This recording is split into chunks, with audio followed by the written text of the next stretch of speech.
En las entrañas del crimen organizado en Estados Unidos hay un nombre que se pronuncia con respeto y miedo a partes iguales: José Miguel Batlle Sr., apodado el Padrino de la Pequeña Habana. Exiliado cubano, veterano de Bahía de Cochinos y antiguo policía en La Habana, supo transformar la derrota en estrategia, la disciplina en herramienta y la ambición en poder. Con el paso de los años, levantó un imperio criminal inédito, la Corporación Cubana Americana, una red que combinaba apuestas ilegales, narcotráfico y blanqueo de capitales con la frialdad de una auténtica multinacional del delito. Esta es la historia de José Miguel Batlle Sr.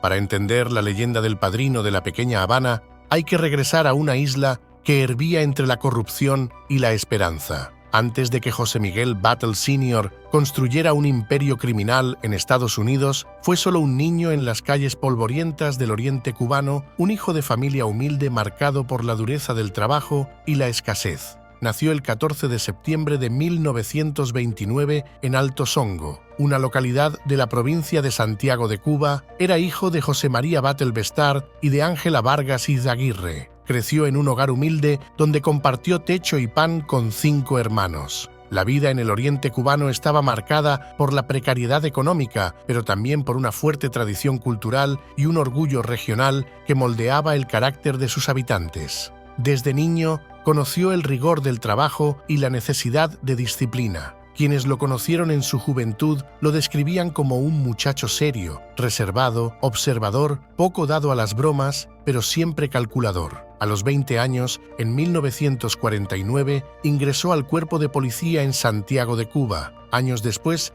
fue trasladado a La Habana, la capital y el centro de la vida política y criminal de la isla. Allí se convirtió en agente antivicio, una posición que lo colocaba en contacto directo con burdeles, apuestas clandestinas, bares, drogas y el flujo interminable de dinero que circulaba en la vida nocturna. La Habana de los años 50 era un lugar único. Bajo el régimen de Fulgencio Batista, la ciudad se convirtió en un paraíso para el turismo estadounidense, pero también en un paraíso para la mafia. Las luces de los casinos brillaban frente al malecón, los hoteles se llenaban de turistas, estrellas de Hollywood y magnates de negocios, mientras la mafia estadounidense convertía a la isla en su nuevo feudo. Meyer Lansky, apodado el banquero de la mafia, vio en Cuba la joya perfecta, una isla a solo 90 millas de Florida, con un gobierno corrupto dispuesto a permitirlo todo a cambio de dinero. Invirtió millones en casinos y hoteles como el Riviera, inaugurado en 1957. Lansky y otros mafiosos, con la bendición de Batista, transformaron La Habana en un Montecarlo tropical. En este escenario, José Miguel aprendió de cerca cómo funcionaba la maquinaria del crimen. Su puesto como policía antivicio no significaba perseguir delitos, sino gestionarlos. Recibía sobornos, trasladaba maletines con dinero y se convertía en pieza de un engranaje donde la legalidad y el crimen se confundían. Para un joven ambicioso, aquello fue una escuela perfecta. Aprendió que la corrupción podía organizarse con la misma eficiencia que un negocio legal, que el dinero compraba poder y que la disciplina mantenía la lealtad. Sin embargo, aquel mundo dorado tenía los días contados. El 1 de enero de 1959, Fidel Castro entró triunfante en La Habana y puso fin al régimen de Batista. Los casinos fueron clausurados, las propiedades extranjeras nacionalizadas y los vínculos con la mafia cortados de raíz. El mundo que había dado forma a Batlle se derrumbaba en cuestión de semanas. Ligado al régimen anterior, sin futuro en la isla y con el temor de ser purgado, decidió unirse a los miles de cubanos que tomaron el camino del exilio. En diciembre de ese mismo año, llegó a Estados Unidos, instalándose primero en Miami. La Guerra Fría le dio a su vida un nuevo rumbo. Para Washington, la existencia de un gobierno comunista a tan solo 90 millas de Florida era intolerable. La Agencia Central de Inteligencia comenzó a reclutar exiliados para organizar una invasión. Batlle, con su pasado policial y su odio a Castro, era un candidato ideal. En 1961 fue entrenado en Guatemala como parte de la Brigada 2506. Durante semanas, centenares de exiliados practicaron tácticas de desembarco y combate, convencidos de que recuperarían la isla. José Miguel Batlle recibió el mando de una lancha de desembarco. El 17 de abril de ese año comenzó la invasión de Bahía de Cochinos. Los exiliados desembarcaron en Playa Girón, pero el plan se desmoronó rápidamente. El presidente John Fitzgerald Kennedy, temeroso de que Estados Unidos apareciera como agresor directo, retiró el apoyo aéreo en el último momento. Sin cobertura, los brigadistas quedaron expuestos a las fuerzas de Castro. Durante 3 días combatieron con valentía, pero finalmente fueron derrotados. Cientos de exiliados, entre ellos Miguel, fueron capturados. Pasó casi 2 años en cárceles cubanas, sufriendo las penurias del cautiverio. Esa experiencia lo marcó profundamente. Comprendió que la supervivencia dependía de la lealtad del grupo y de la disciplina interna. Liberado tras negociaciones entre Washington y La Habana, regresó a Estados Unidos. Ya no era solo un exiliado resentido, sino un hombre endurecido por la derrota y dispuesto a construir su propio poder. Si en Cuba había sido testigo de cómo se organizaba la corrupción, en Estados Unidos estaba listo para organizar su propio imperio criminal. Cuando José Miguel regresó a Estados Unidos tras su liberación, eligió instalarse en Union City, Nueva Jersey. Esta ciudad, a las afueras de Nueva York, era conocida como la capital del exilio cubano en la costa este. Allí, la nostalgia de la isla se mezclaba con las necesidades de adaptación.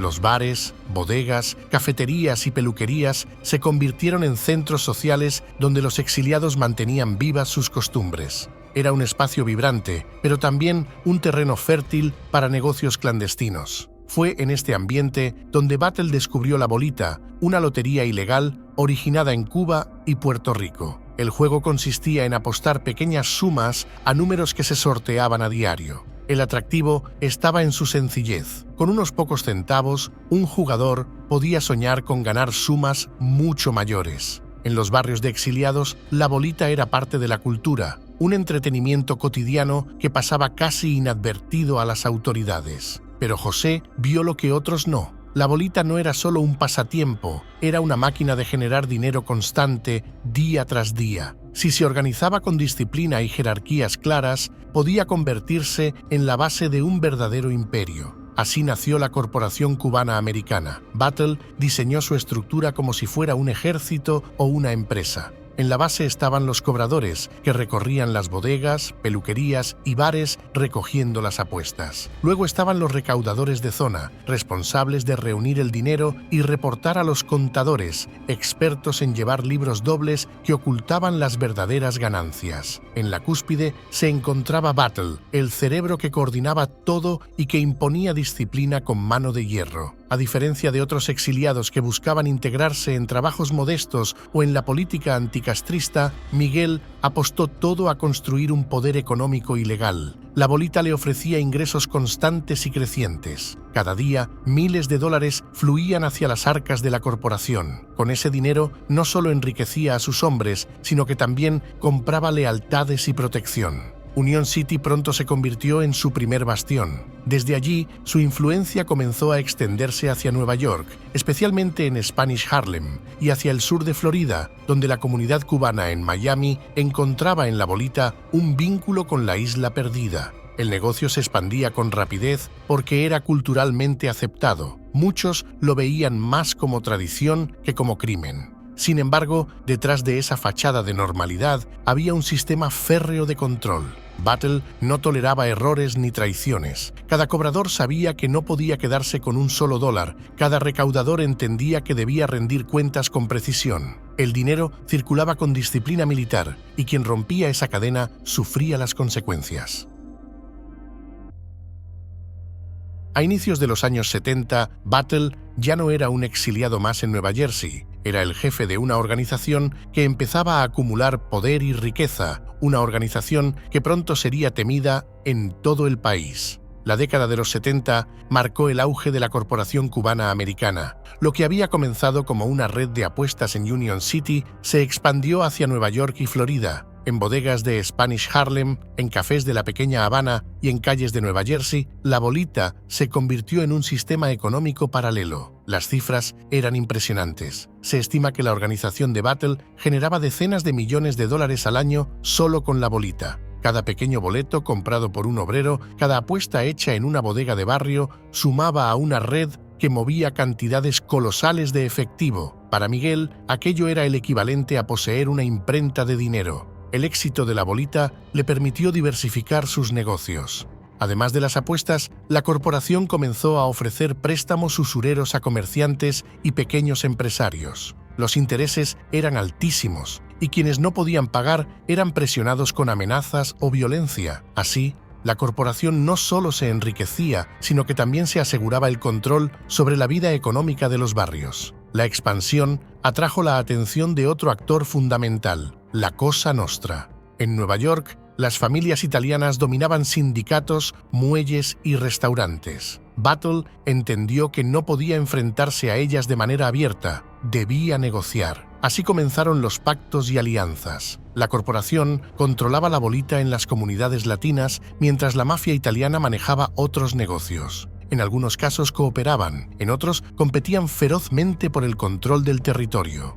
Este contacto con la Cosa Nostra reforzó la visión de José. Aprendió que el crimen debía gestionarse como una empresa moderna. La disciplina, la jerarquía y la violencia controlada eran las claves del éxito. Al igual que los capos italianos, Battle utilizaba la familia como núcleo de su poder. Su hijo, José Miguel Battle Jr., y otros parientes directos ocuparon puestos clave en la organización. Con el tiempo, su imagen se consolidó. En Miami, era conocido como el padrino de la pequeña Habana. Su nombre despertaba respeto y temor. Era visto como un líder que había traído al exilio cubano no solo la nostalgia de la isla perdida, sino también la capacidad de construir un imperio económico clandestino que rivalizaba con las grandes mafias. A finales de los 70, la corporación ya no era un grupo local, era una organización transnacional con ingresos multimillonarios, conexiones con la mafia italiana y presencia en Nueva Jersey, Nueva York y Florida. Battle había logrado lo que pocos exiliados soñaban: transformar la derrota de Bahía de Cochinos en el trampolín hacia el poder criminal.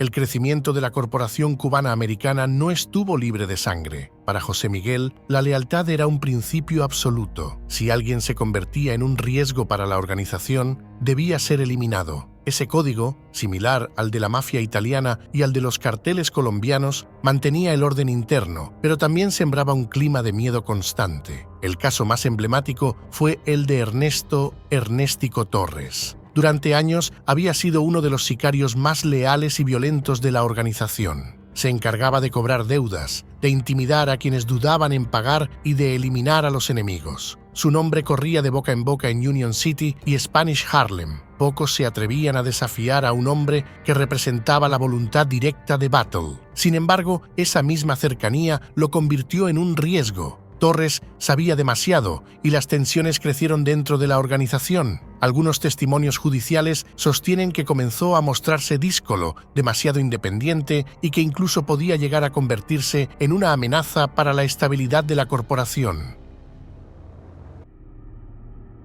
En 1977, José Miguel Battle fue arrestado y acusado de conspirar para asesinarlo. El proceso fue un terremoto en el mundo del exilio cubano. El patriarca de la bolita enfrentaba una condena de 30 años de prisión. La sentencia inicial lo encontró culpable, pero la defensa apeló y finalmente el fallo se vino abajo. Battle terminó cumpliendo apenas 2 años, pero el mensaje quedó grabado. Dentro de la corporación no había espacio para traidores ni para figuras que eclipsaran al jefe. Ese episodio reforzó la imagen de Miguel como un líder despiadado. Era capaz de eliminar incluso a un hombre que había sido su mano derecha. La disciplina se convirtió en religión dentro de la organización. Cada cobrador, cada recaudador y cada contador entendía que las reglas eran sagradas. La violencia no se limitaba a los conflictos internos. la corporación libró guerras territoriales con otros grupos criminales, especialmente en Nueva York, donde puertorriqueños, italianos y cubanos competían por el control de las apuestas y del tráfico de drogas. Hubo tiroteos en bodegas, incendios provocados y ajustes de cuentas que ensangrentaron las calles del Spanish Harlem. En comparación con los capos italianos, José era menos mediático, menos dado a la ostentación pública. Mientras algunos mafiosos cultivaban relaciones con políticos o aparecían en titulares, Battle prefería la sombra, el control discreto, el miedo silencioso. Su verdadero poder estaba en la estructura invisible de la bolita, que movía millones de dólares en efectivo sin dejar rastro en bancos ni cheques. Durante los años 70, la corporación se consolidó como un imperio basado en dos pilares: el flujo constante de dinero y la disciplina mantenida por la violencia. Ese modelo sería la base de su expansión en la década siguiente. La década de los 80 fue la del apogeo. José Miguel había logrado lo que pocos podían imaginar: transformar un juego de barrio en un imperio multimillonario. En ese período, la Corporación Cubana Americana contaba con miles de asociados, desde cobradores en bodegas hasta contadores que manejaban cifras astronómicas. Los cálculos de las autoridades estimaban que el negocio generaba decenas de millones de dólares anuales. Algunos informes hablaron incluso de 40 o 50 millones al año, solo por concepto de bolita, y ese era apenas un pilar. En 1987, la prensa local de Miami lo incluyó entre los hombres más ricos del condado de Dade, con una fortuna estimada en 175 millones de dólares. Para muchos, esa cifra era simbólica. Significaba que un exiliado que había llegado derrotado tras Bahía de Cochinos se había convertido en un magnate clandestino con más dinero que empresarios legales. Battle utilizaba esa riqueza para comprar voluntades y proyectar una imagen ambigua. En ciertos sectores de la comunidad cubana era visto como benefactor, ayudaba a familias necesitadas, financiaba actividades comunitarias y se mostraba como un hombre orgulloso de sus raíces. Pero en el bajo mundo, su nombre era sinónimo de miedo. Nadie dudaba de que, detrás de esa fachada de benefactor, se escondía un capo sanguinario capaz de ordenar ejecuciones con una sola palabra. La corporación se expandió hacia Florida, consolidando su presencia en la pequeña Habana. En las calles de Miami, Battle era conocido como el padrino de la pequeña Habana. Ese apodo no era casual. Su autoridad se imponía con el mismo respeto y temor que inspiraban los grandes capos italianos en Nueva York. La década de los 80 también estuvo marcada por la intensificación de la guerra contra las drogas. El presidente Ronald Reagan impulsó una política de mano dura que fortaleció las agencias federales y amplió el uso de la ley RICO, diseñada para desmantelar organizaciones criminales. La corporación comenzó a ser objeto de investigaciones cada vez más profundas, pero la estructura interna del clan le daba ventaja. Miguel había convertido a su familia en el núcleo de la organización. Su hijo era el heredero natural y manejaba operaciones clave. Otros parientes y hombres de confianza ocupaban puestos estratégicos. Esa red de sangre y lealtad permitía que el negocio continuara incluso cuando algunos miembros eran arrestados. Al mismo tiempo, Battle mantenía relaciones con la Cosa Nostra. En algunos casos cooperaba con las familias italianas en el lavado de dinero y en la distribución de narcóticos. En otros, competía ferozmente por territorios en Nueva York y Nueva Jersey. La corporación ya no era solo una red latina, era una organización que jugaba en la misma liga que los grandes clanes mafiosos del país. A finales de la década, José Miguel era un hombre en la cúspide. Tenía dinero, poder, una organización disciplinada y el respeto, mezclado con miedo, de sus aliados y enemigos. Pero la presión de las autoridades comenzaba a cerrarse sobre él. Lo que había construido en 2 décadas estaba a punto de enfrentar su mayor desafío. A comienzos de la década de 1990, la vida de Miguel Battle empezó a cambiar de rumbo. La guerra contra las drogas impulsada por el presidente Ronald Reagan en los años 80 había dejado una maquinaria federal en marcha. Estaban más coordinados que nunca, aplicando la ley RICO con un alcance que ya había golpeado duramente a las familias italianas de la Cosa Nostra. La Corporación Cubana Americana no podía pasar desapercibida por mucho más tiempo. La presión de las investigaciones, los arrestos de miembros intermedios y la creciente atención mediática llevaron a Battle a tomar una decisión estratégica: abandonar temporalmente Estados Unidos. su destino fue Lima, Perú. Allí, en pleno centro de la capital, tomó control de un negocio emblemático, el casino del histórico Hotel Crillon. El Crillon, situado en el corazón de Lima, había sido durante décadas un símbolo de lujo. Bajo la administración de Batlle, el lugar recuperó parte de su brillo, pero también se convirtió en fachada para actividades ilícitas. El casino ofrecía un marco perfecto para mover grandes cantidades de dinero, lavar ganancias provenientes de la bolita y mantener un punto de operaciones en Sudamérica, más cerca de las rutas del narcotráfico. Mientras tanto, en Estados Unidos, su nombre seguía apareciendo en informes policiales. Se sabía que, a pesar de su ausencia, la corporación continuaba funcionando. La clave estaba en su estructura familiar. Su hijo José y hombres de confianza como Julio Acuña mantenían la maquinaria en marcha. El dinero seguía fluyendo desde Nueva York, Nueva Jersey y Miami hacia las cuentas ocultas de la organización. En Lima, Batlle intentó llevar una vida relativamente discreta. Sin embargo, su presencia no pasó desapercibida. Investigadores peruanos y agencias estadounidenses empezaron a seguir sus pasos, conscientes de que el casino podía ser una fachada para algo mucho más grande. El tiempo en Perú, aunque lucrativo, se volvió insostenible. De regreso en Estados Unidos, se instaló en Homestead, Florida, en un rancho conocido como El Zapotal. Aquella propiedad era su refugio y su centro de operaciones. Allí, rodeado de caballos, jardines y muros que protegían su intimidad, retomó el control directo de la corporación. Pero para entonces, la organización ya no era un simple negocio de apuestas. Se había diversificado hacia préstamos usureros, narcotráfico, blanqueo de capitales y vínculos con organizaciones criminales en Centroamérica, Sudamérica, el Caribe e incluso Europa. El Zapotal era el símbolo de un hombre que, a pesar de la presión judicial, seguía considerándose invulnerable. Sin embargo, la calma era solo aparente. Los fiscales federales preparaban un golpe que buscaba acabar de una vez por todas con el padrino de la pequeña Habana. El año 2004 marcó un antes y un después en la historia de José. Tras años de investigaciones, escuchas telefónicas, seguimientos encubiertos y testimonios de informantes, las autoridades federales lanzaron un operativo sin precedentes. Un gran jurado federal presentó una acusación formal contra Batlle, su hijo José Miguel Batlle Jr. y otros 21 miembros clave de la Corporación Cubana Americana. Los cargos eran devastadores. 5 asesinatos, 4 incendios provocados que habían dejado 8 muertos, narcotráfico a gran escala, apuestas ilegales y lavado de dinero que superaba los 1.500 millones de dólares. La magnitud del operativo reflejaba la dimensión del imperio de Batlle. Las redadas se extendieron por varias ciudades, 4 arrestos en Nueva York y Union City, 1 en Puerto Rico, otro en España y el resto en Miami, incluyendo a Manuel Jr. y a Julio Acuña, uno de los lugartenientes más cercanos al patriarca. La prensa de Miami y Nueva Jersey cubrió la operación como si se tratara de un capítulo de El Padrino.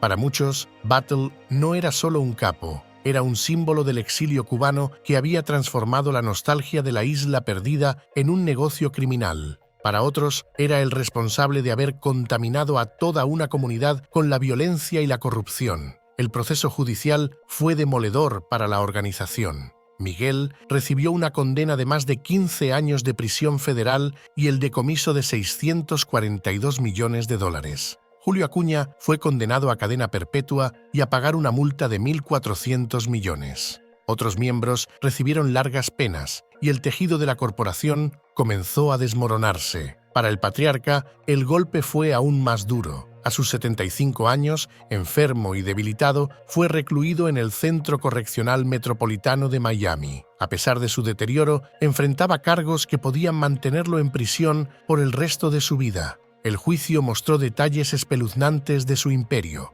Los fiscales describieron cómo la corporación utilizaba bodegas de barrio como centros de apuestas clandestinas, cómo el dinero era lavado a través de negocios legales y cómo los castigos internos mantenían el control mediante el miedo. Las víctimas de los incendios y los asesinatos fueron recordadas en los tribunales como prueba del carácter violento de la organización. El exilio cubano observaba dividido. Algunos veían la caída de Batlle como un triunfo de la justicia. Otros lo consideraban un mártir de la causa anticastrista, un hombre que había luchado contra Fidel Castro y que luego fue demonizado por las autoridades estadounidenses. Lo cierto es que, en 2004, el imperio de la Corporación Cubana Americana se vino abajo. La estructura que había construido desde los años 60 se derrumbó bajo el peso de las pruebas, las condenas y las multas millonarias. Para el padrino de la pequeña Habana, el fin estaba cerca. Cuando el peso de la justicia finalmente alcanzó a José Miguel Batlle Sr., su cuerpo ya no tenía la fuerza de antaño. La prisión, los años de estrés y la vejez habían minado su salud. Enfermedades crónicas lo acompañaban y los médicos advertían que el tiempo del patriarca se agotaba. En mayo de 2006, en un intento por evitar un juicio prolongado que expondría aún más los secretos de la corporación, Batlle se declaró culpable de cargos bajo la ley RICO. Fue un gesto pragmático. Reconocía parcialmente los delitos para reducir el proceso, aunque sabía que la condena sería igualmente devastadora. En enero de 2007, un tribunal lo sentenció a 20 años de prisión federal. Para un hombre de 77 años, aquello equivalía a cadena perpetua. Nunca cumpliría esa sentencia. En agosto de 2007, José Miguel Batlle Sr. murió en un centro médico penitenciario de Carolina del Sur, bajo custodia federal. La causa oficial fue un fallo multiorgánico agravado por sus múltiples dolencias. Con él se apagaba la vida del hombre que durante décadas había sido conocido como el padrino de la pequeña Habana. Su muerte cerró un ciclo, su vida fue un espejo del siglo XX. Ambición, violencia, migración y poder. El legado de Batlle es ambiguo. Para algunos sectores del exilio cubano, representaba la figura de un hombre que luchó contra Castro y que, pese a sus excesos, simbolizaba la disciplina y la capacidad de construir desde la nada. Para la mayoría de la sociedad estadounidense, en cambio, fue un mafioso despiadado que contaminó comunidades enteras con el crimen y la corrupción. Su historia trascendió la prensa y llegó a la literatura y al cine. El libro The Corporation de T. Huey English documentó con minuciosidad el ascenso y caída de su imperio, retratando a Miguel como un personaje digno de una novela épica. También se proyectaron documentales y series que exploraron cómo un exiliado cubano pudo construir una organización con miles de miembros y millones en ganancias. Hoy, el nombre de José Miguel Batlle Sr. aún resuena en las calles de la pequeña Habana y en los recuerdos de Union City. Su figura se convirtió en mito. Un hombre que con disciplina militar y ambición sin límites transformó un simple juego de apuestas en la base de una de las organizaciones criminales más poderosas que hayan existido en Estados Unidos. La vida de José Miguel no se entiende sin la sombra de la Cosa Nostra. Ambos mundos compartieron el mismo idioma: dinero, poder y sangre. Mientras las familias italianas dominaban los sindicatos y los muelles de Nueva York, Batlle levantaba desde Union City y la pequeña Habana un imperio basado en la bolita y en la disciplina del exilio cubano. En ocasiones fueron aliados, compartiendo negocios de apuestas y lavado de dinero. En otras, rivales por el control de territorios. Pero al final, la suerte de ambos fue la misma. La justicia los alcanzó con la ley RICO y los capos que parecían intocables terminaron tras las rejas o muertos. Si te ha gustado la impactante historia de José Miguel Batlle, entonces no deberías perderte la sangrienta historia de la Cosa Nostra. El video con su historia lo tienes justo ahora en pantalla.